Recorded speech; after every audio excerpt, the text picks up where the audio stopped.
अगर आप भी चाहते हैं कि आरसीएम म्यूजिक के वीडियो सबसे पहले आप तक पहुंचे, तो लाल बटन को दबा के चैनल को सब्सक्राइब जरूर करें और साथ में बेल आइकन को दबाना ना भूलें।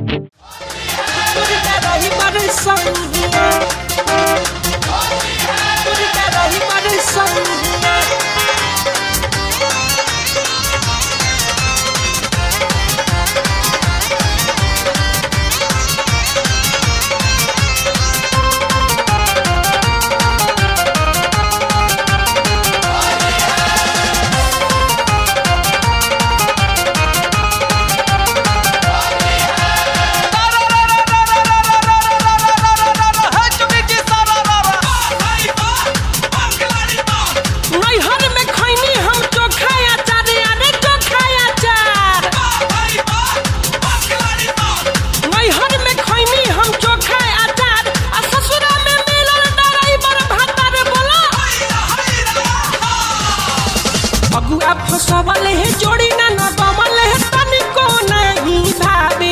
मोरी दादा ही बड़े सनिया अगुआ फसवल है जोड़ी ना नगमल है तनिको नहीं भावे मोरी दादा ही बड़े सनिया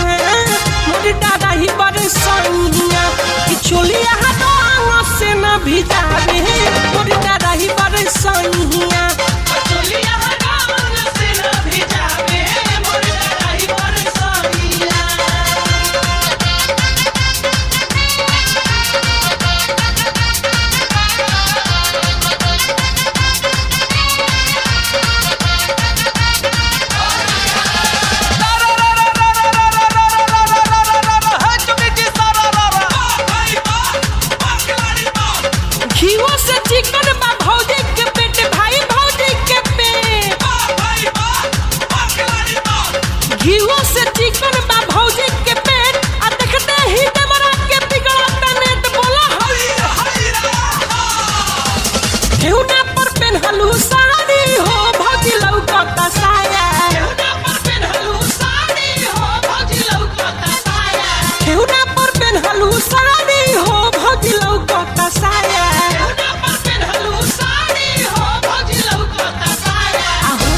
देवरा बिहाया हो भौजी लौकता साया